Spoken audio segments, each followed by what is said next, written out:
Hello, my name is Maya, and I am 30 years old. I live in Houston, Texas, with my husband, Ryan, and our 10-year-old daughter, Lily. On the outside, my life might look ordinary: work, school, bills, and weekends filled with grocery runs and laundry. But inside my world, there's always been a tension that never seems to go away. It begins with my family, the one I was born into, and the way I was raised in the shadow of someone else. Growing up, I was never the favorite child. That place was reserved for my younger sister, Melissa. From as far back as I can remember, our mother, Helen, treated Melissa as though she were a precious jewel. Every achievement, no matter how small, was praised like it was the most important thing in the world. If Melissa drew a picture, it was framed and hung on the wall. If I brought home a good grade, it was pushed aside with a reminder that I could have done better. My father, William, never defended me. He wasn't cruel, but he was quiet, always letting my mother's words dominate the household. I learned early to live with being ignored. When I married Ryan at 19, part of me thought I was finally escaping that dynamic. Ryan loved me for who I was, not for who I failed to be in my parents' eyes. We started our life together with very little. There were nights we counted coins just to pay for gas and days when dinner was nothing more than rice and beans. But we worked side by side, pushing forward, saving little by little until we began to build something meaningful. One of our proudest accomplishments has been creating a future fund for Lily. Over 10 years, through second jobs, skipped vacations, and countless sacrifices, Ryan and I saved $30,000. It's not a fortune, but for us, it represents everything: our sweat, our determination, and, above all, our hope that Lily will never have to feel the same neglect I did. That money is her safety net, her chance at college, her opportunity to dream bigger than we could. I never imagined telling my mother about it would be a mistake, but I did. And once she knew, I saw something shift in her eyes, an old hunger, a kind of greed that I'd witnessed before whenever she talked about money. Melissa, of course, also learned about the fund. And from that moment on, she began dropping hints, sometimes joking, sometimes not, about how I should use that money for her big day. At first, I laughed it off, telling her clearly that the money was for Lily. But the jokes turned into demands, and the demands turned into pressure from both her and my mother. They insisted that family should sacrifice for one another, that a wedding was the perfect reason to spend big. I held firm, even as their voices grew sharper. Ryan stood with me through it all. He was my anchor, reminding me that Lily's future came first. Still, the constant pressure from my family weighed heavily on me. I dreaded Melissa's wedding day, not because I didn't want to see her married, but because I feared exactly what was coming. Deep down, I knew they wouldn't let it pass quietly. What I didn't know was how far they would go, or that my daughter would pay the price for their greed. The day of Melissa's wedding arrived with all the noise and glitter you'd expect in Houston. The hall was drenched in flowers, roses and lilies hanging from tall vases, garlands draped across the stage, and lights that shimmered like stars against the ceiling. Guests streamed in, wearing sharp suits and glittering dresses, buzzing with excitement about the union of the golden child. Everywhere I turned, Melissa's name was on people's lips. She was the radiant bride, the family's pride, and the star of the night. I stood quietly off to the side, smoothing Lily's dress while she fidgeted with the hem. Ryan was nearby, greeting a couple of his cousins, his calm presence grounding me even in the chaos.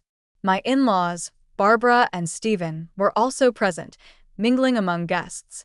They weren't unkind that evening, but their distance was familiar. I had long accepted that they saw me as someone not quite good enough for their son. Ryan's love and loyalty were what held me steady, but I still felt the sting of their judgment in small glances and clipped conversations. As I watched Melissa being adored and admired, I couldn't stop the old ache from resurfacing. It was the same ache I had carried since childhood, of being invisible, overlooked, always a shadow next to my sister's light. Melissa glided across the hall in her embroidered gown, every step graceful, every smile rehearsed and perfect. Our mother, Helen, followed close behind, beaming as though she herself had accomplished something remarkable. Guests fawned over them, offering compliments and admiration. I heard phrases like, "Such a beautiful bride," and "Helen, you must be so proud." No one noticed me. No one asked how I was or how Lily was doing. That had always been the story of my life. Melissa's world was the center, and I was the background character. Brooke, my closest friend, joined me for a moment, her warm hand brushing mine. "You holding up?" she whispered. I nodded, though the tightness in my chest said otherwise. Brooke had always sensed when something was wrong. I caught her glancing toward Helen and Melissa with suspicion, as though she already knew some storm was brewing. The music swelled as the ceremony began, and guests settled into their seats. The air was thick with celebration, but beneath the laughter and applause, I felt a gnawing tension. Helen's eyes had found mine across the hall more than once, sharp and assessing. Melissa's, too, lingered on me in a way that made my stomach knot. I tried to shake it off. For Lily's sake, I wanted the evening to pass peacefully. She deserved to see joy, not conflict. But deep inside, I knew my mother and sister weren't finished with me yet. They were waiting for the right moment. The ceremony had barely begun when I noticed Helen waving me toward the stage. Her expression was stern, her lips pressed into a thin line. Melissa stood beside her, radiant in her gown, though her eyes burned with impatience. Lily trailed behind me, clutching my hand as we climbed the steps to where they stood. Helen didn't waste time on pleasantries. "We need to settle the caterer's bill," she hissed, her voice low but sharp. $10,000 now. I froze, the words hitting me like ice water. The demand was brazen, not even disguised as a request. "What?" I whispered back. "I told you already that money isn't available. It's Lily's future fund." Melissa's eyes narrowed. She leaned closer, her voice dripping with entitlement. "This is my wedding, Maya. Everything has to be perfect. Do you want me humiliated in front of all these people because the caterer walks out? You have the money. Just give it to us." I tightened my grip on Lily's hand, feeling her small fingers trembling inside mine. "No," I said firmly, my voice shaking but resolute. "Ryan and I worked for 10 years to save that money. It belongs to Lily, and it's not going anywhere." Helen's face twisted with anger. "Selfish girl," she spat. "We raised you, fed you, gave you everything, and now you can't even support your own sister's wedding. Melissa is the pride of this family. What are you? Nothing but a disappointment." I felt the words sting, the same words she had hurled at me all my life. But this time, something inside me refused to bend. "I won't give you that money," I said again, louder this time. Melissa's cheeks flushed crimson. "Unbelievable," she muttered, loud enough for nearby guests to hear. Heads began to turn, whispers spreading like wildfire. I could feel eyes on me, judging, questioning, while Helen's voice grew louder, feeding the humiliation. "You've always been a failure, Maya," Helen sneered. "No wonder nobody respects you. Even your in-laws look down on you. And now you want to ruin Melissa's wedding, too." I caught sight of Brooke at the edge of the crowd. She had her phone in her hand, her eyes locked on us. She wasn't smiling. She knew something was about to happen. Lily squeezed my hand tighter, her eyes wide and frightened. I crouched slightly, whispering to her, "It's okay, sweetheart. Don't be scared." But even as I said it, dread coiled in my stomach. Melissa wasn't done. She leaned closer, her voice dropping to a venomous whisper only I could hear. "If you won't give it willingly, then you'll regret it." At that moment, I knew the storm I had feared all along had finally arrived. The whispers around the hall grew louder, weaving into a web of tension that pressed against my chest. Guests shifted in their seats, craning their necks to see what was happening on the stage. I could feel hundreds of eyes drilling into me, waiting to see how the forgotten daughter would respond to her mother's insults and her sister's demands. Helen's voice rose above the murmurs, sharp and cutting. "Do you see this? My own daughter refusing to help her sister on the most important day of her life. What kind of woman does that? What kind of mother?" Melissa stood beside her, trembling with rage. Her face, once painted with the delicate smile of a bride, now contorted into something feral. She turned her fury toward me, but then her eyes flicked down to Lily, standing silently by my side. I saw the spark of cruelty there before I could move, before I could even process what was about to happen. Melissa lunged. She grabbed Lily by her hair with such force that my daughter screamed out, a sound that sliced through the music and laughter and shattered the hall into silence. Gasps erupted from the crowd as Melissa yanked Lily forward, dragging her across the stage like she was nothing more than a doll. "Stop. Melissa, stop," I screamed, lunging toward them. But Helen thrust an arm out to block me, her face twisted with contempt. "You brought this on yourself, Maya," Helen spat, her voice dripping with venom. "You always bring shame to this family." I shoved past her, but it was too late. Melissa slammed Lily's head against the side wall of the stage. The sickening thud echoed through the hall. My daughter's cry turned into a strangled sob as Melissa, still gripping her hair, flung her forward and sent her tumbling off the stage. The world blurred for a heartbeat. I couldn't breathe, couldn't move. All I saw was Lily sprawled on the floor below, her small body shaking, her hands clutching at her head. Screams filled the air now, guests rising to their feet, chaos rippling like a storm. Melissa's in-laws, who had been standing proudly only moments before, now stared in open horror, their mouths agape. One of them shouted, "What kind of family is this?" Their voices carried across the hall, sealing Melissa's fate in that instant. "Lily," I cried, rushing down from the stage, my heart pounding so hard it felt like it might burst. Ryan appeared out of the crowd, his face pale, his eyes blazing with fury. He dropped his knees beside our daughter, cradling her carefully in his arms. "I've got you, sweetheart," he whispered, his voice breaking. Barbara and Stephen pushed through the gathering crowd, their expressions stunned. For once, there was no criticism in their eyes, only fear and disbelief. Brooke was already on her phone, her voice steady as she spoke into it. "Yes, this is an emergency. A child's been assaulted. We need police and paramedics immediately." "Yes," at the wedding hall on Westheimer. Helen descended from the stage slowly, her chin raised as though she still believed she held the upper hand. "If you had just given us the money, none of this would have happened," she said coldly, her words slicing through the stunned silence. I spun on her, my rage boiling over. "You dare blame me? My daughter, your granddaughter, is bleeding because of you. You and Melissa did this.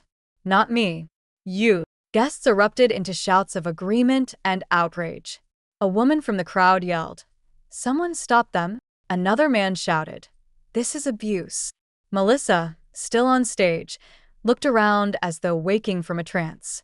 She saw her in-laws shaking their heads, saw them whisper furiously among themselves.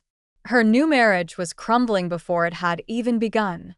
"You're finished," one of them said, loudly enough for everyone to hear. "We will not tie our family to monsters." They turned and began to leave, their footsteps heavy with finality. Ryan lifted Lily gently into his arms. She whimpered, her face buried against his chest. I hovered close, touching her cheek, whispering, "It's going to be okay, baby. We're here." My hands trembled as I stroked her hair, trying to calm her while my own heart felt like it was shattering. The sound of sirens outside broke through the chaos. Red and blue lights flashed against the hall's windows as the police and paramedics stormed inside. Officers spread through the crowd, their presence commanding silence. Brooke handed her phone to one of them, showing the video she had captured. "It's all here," she said firmly. "Every second of it." The officers moved swiftly. Helen and Melissa were both restrained, their protests drowned out by the cries of the guests. Melissa shrieked. She deserved it. She ruined everything. But the words only solidified her guilt. As paramedics examined Lily, strapping her gently to a stretcher, I clutched Ryan's arm. His jaw was tight, his eyes glassy, but his voice was steady. "We'll make sure they pay for this, Maya. I promise." I nodded, my vision blurred by tears. For the first time in years, I felt something shift. This wasn't just another humiliation, another wound to bury. This was the line they had crossed, the point of no return, and I was done being silent. The flashing lights from the police cars and ambulance bathed the wedding hall in red and blue. The music had long since stopped, replaced by the sound of frantic voices and shuffling feet. Guests who had come dressed for celebration now stood frozen in shock, whispering to one another, their faces pale. The scent of flowers mixed with a metallic tang of fear. I stayed close to Ryan as the paramedics crouched beside Lily, their hands swift but gentle. They checked her head, shining a small flashlight into her eyes, asking her questions in soft voices. She whimpered, answering with tiny nods. I held my breath until one of the paramedics looked at me and said, "She's stable, but we need to take her in for a full evaluation." Stable. The word felt like air rushing back into my lungs. Ryan climbed into the ambulance beside Lily, holding her small hand in his. I gripped the edge of the stretcher until my knuckles whitened, unwilling to let her go even for a moment. "We're going with her," I told the paramedics firmly, my voice shaking but resolute. Meanwhile, police officers had moved quickly to secure the scene. Brooke handed over her phone, replaying the video she had captured. The screen showed everything: Melissa grabbing Lily's hair, the sickening thud of her head against the wall, the push that sent her falling from the stage. The audio was clear: Lily's scream, my cries, Helen's cold words. It was undeniable evidence. Two officers marched toward Helen and Melissa. Helen tried to keep her chin high, her pride refusing to bend, but there was fear in her eyes now. Melissa struggled, her voice shrill as she screamed, "She ruined my wedding. She ruined everything." The officers ignored her, restraining her arms behind her back and reading her rights. The sight of my sister in handcuffs should have made me feel victorious, but all I felt was numb. Barbara and Stephen pushed through the crowd, their usual reserve gone, their faces stricken. "Maya," Barbara said breathlessly, her eyes darting to Lily on the stretcher. "We didn't know. It's unthinkable." Stephen nodded, his jaw tight. "Your daughter comes first. We're with you now." Their words surprised me, but in that moment, I was too focused on Lily to fully process the change in them. Melissa's in-laws stood at the edge of the chaos, their expressions full of disgust. "This marriage is over," one of them declared loudly, their voice echoing across the hall. "We want no part of this family." With that, they turned and walked out, their footsteps heavy, their decision final. The crowd parted as the paramedics wheeled Lily out. I followed close, my hand on Ryan's shoulder, Brooke trailing behind with tears in her eyes. Outside, the night air was cool against my burning skin. I glanced back once to see Helen and Melissa being led into separate squad cars, their shrieks and curses swallowed by the slam of the doors. For years, they had humiliated me in private and in public. But this time, it wasn't just words. This time, they had gone after my daughter, and this time they would face consequences. As the ambulance doors closed and the siren wailed to life, I sat beside Ryan and Lily, clutching my daughter's hand, whispering to her over and over, "You're safe, baby. We're here. Mommy and Daddy are here." For the first time in my life, I felt a glimmer of power rising in my chest. My family had tried to break me, but they had gone too far. And now, justice was on its way. The ambulance ride felt endless, though in reality, it couldn't have been more than 15 minutes. I sat pressed against Lily, holding her small hand while Ryan rubbed her shoulder gently, whispering to her to stay awake, to stay calm. The paramedics worked steadily, checking her vitals, speaking into radios, their calm professionalism keeping me from collapsing completely. At the hospital, bright white lights and the smell of antiseptic overwhelmed me as they wheeled Lily into an exam room. Ryan and I followed, our hearts pounding. Doctors quickly surrounded her, examining the swelling on her head, ordering scans, and noting her injuries. I stood in the corner, my fists clenched, praying silently. After what felt like hours but was only a short time, a doctor approached us. His expression was firm but reassuring. "Your daughter has a mild concussion and some bruising," he explained. "Fortunately, There's no severe brain injury. She'll need rest, observation, and follow-up visits, but she's going to recover. Tears of relief slid down my face. Ryan let out a breath he must have been holding since the moment Melissa attacked. We went to Lily's bedside, holding her hands, promising her she was safe. She smiled weakly at us, and even in her exhaustion, she whispered, "Mommy, Daddy, I'm okay." But I knew she wasn't truly okay. The physical wounds would heal, but the memory of what had happened, her own aunt dragging her by the hair and slamming her into a wall, would not fade easily. That thought hardened my resolve. While Lily rested, Barbara and Stephen joined us at the hospital. Their tone was different now, gentle, supportive, shaken. "We want to help," Stephen said quietly. "We saw what they did. No child deserves that." For the first time, I felt they weren't looking at me with judgment, but with solidarity. Later that evening, Ryan and I met with an attorney recommended by Brooke. We laid out everything: the years of favoritism, the repeated demands for Lily's college fund, the confrontation on stage, and the brutal assault. Brooke provided the video from her phone, which the attorney copied immediately. The medical report documenting Lily's injuries was added to the growing pile of evidence. Witnesses, including Brooke and several guests, had already spoken to the police. The attorney leaned forward, his voice steady. "You have an airtight case. Melissa will face charges of assault on a child, and Helen will face assault and coercion. William's role may also be examined if it's proven he enabled or encouraged their behavior. We'll pursue not only criminal charges, but also a protective order. They won't be able to come near you or Lily again." Hearing those words, a weight lifted from my chest. For the first time in my life, justice felt within reach. As I returned to Lily's bedside that night, watching her sleep peacefully under the hospital's dim lights, I knew one thing for certain. They had crossed the line, and I would not rest until the law made them pay for it. The courtroom in downtown Houston was colder than I expected, both in temperature and atmosphere.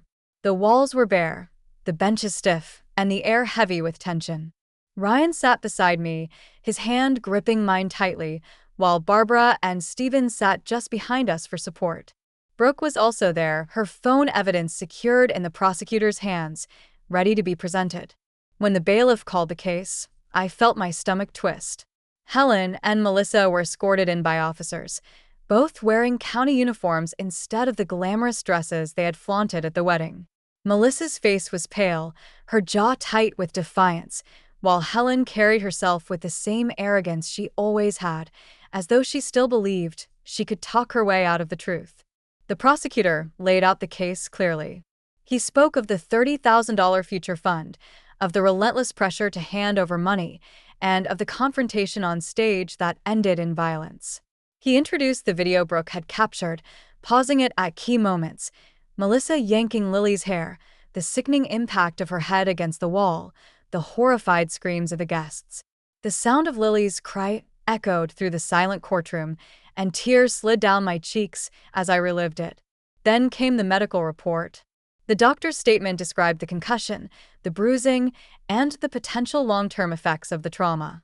Photos of Lily's injuries were passed around, each image stabbing into me like a blade, but also strengthening my determination to see justice served. Witnesses were called next. Brooke testified with unwavering clarity, describing exactly what she saw and how she reacted. Several guests, including one of Melissa's former in-laws, confirmed the chaos and the horror of that moment. Their words were strong, monstrous, unforgivable, inhuman. When it was my turn, I stood, my knees trembling, but my voice steady. I told the court about my childhood, about being ignored, about how Melissa had always been the golden child while I was dismissed.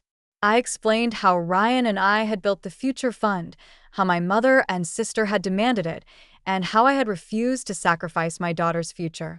Finally, I described the attack, not just as a mother watching her child hurt, but as a daughter betrayed by her own family. The defense tried to minimize what had happened, calling it a moment of anger and insisting Melissa had meant no serious harm. But the video destroyed that argument. The judge's face remained stern, unmoved by excuses. When the verdict came, It felt like the entire courtroom exhaled. Melissa was found guilty of child assault and sentenced to prison. Helen was found guilty of assault and coercion, also sentenced to prison. William, though not charged with physical assault, was penalized for enabling and failing to intervene, his name forever stained in the records. Then the judge delivered the words I had longed to hear, a protective order. Helen, Melissa, and William were forbidden from contacting me, Ryan, or Lily ever again. As the gavel struck, I felt my shoulders finally loosen. For the first time in my life, I wasn't powerless. Justice had spoken, and it was on our side. When the courtroom doors finally closed behind us, it felt like stepping into a new world. The weight of years, decades, really had been lifted from my chest. For so long, I had been the daughter who was never enough, the sister who was always invisible. But now, for the first time, I had stood tall, not just for myself, but for Lily. Back at home, life began to take on a gentler rhythm. Lily recovered slowly, her laughter returning in cautious bursts.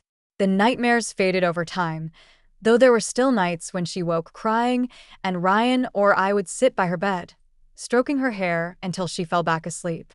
What mattered most was that she knew she was safe and that her parents would never let her